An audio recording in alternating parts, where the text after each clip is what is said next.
بسم اللہ الرحمن الرحیم۔ السلام علیکم ورحمۃ اللہ وبرکاتہ۔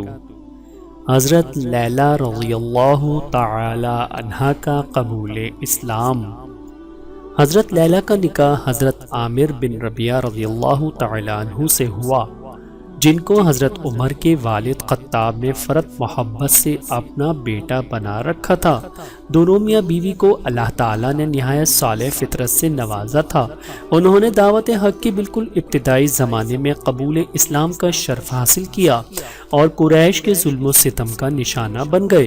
جب کفار مکہ ظلم و ستم سے حد سے بڑھ گیا تو میاں بیوی نے حضور صلی اللہ علیہ وآلہ وسلم کے اشارے پر ہجرت حبشہ کا قصد کیا۔ حضرت لیلی اونٹ پر سوار ہونے کو تھی کہ حضرت عمر وہاں آ گئے۔ وہ ابھی تک کفر و شرک کی بھول بھلیوں میں بھٹک رہے تھے۔ انہوں نے حضرت لیلی سے پوچھا کہ کدھر کی تیاری ہے۔ انہوں نے جواب دیا، تم لوگوں نے ہم کو بہت ستایا ہے، اس لیے ہم گھر یار کو خیر بات کہہ رہے ہیں۔ خدا کا ملک تنگ نہیں ہے، جہاں چاہیں گے چلے جائیں گے، اور جب تک اللہ تعالیٰ مسلمانوں کی خلاصی کو کوئی صورت پیدا نہ کر دے وطن سے دور ہی رہیں گے۔ حضرت عمر کو ان پر بہت ترس آیا اور کہا، اللہ تمہارے ساتھ ہو۔ جب وہ چلے گئے تو حضرت لیلی کے شوہر عامر بن ربیعہ بھی آ پہنچے۔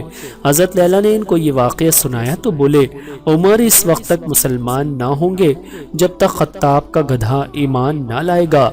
گویا ان کے نزدیک جس طرح گدھے کا قبول اسلام ناممکنات میں سے ہے، اسی طرح حضرت عمر کا شرف ایمان سے بہراور ہونا بھی ناممکن تھا۔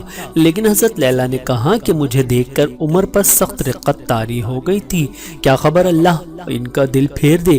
حضرت عامر نے فرمایا، کیا تم چاہتی ہو کہ عمر ایمان لے آئیں؟ حضرت لیلی نے کہا، ہاں۔ اللہ تعالیٰ نے حضرت لیلی کی تمنا پوری کی کہ اگلے ہی سال حضرت عمر سعادت اندوز ایمان ہو گئے اور اسلام کے قوی دستے بازو بن گئے۔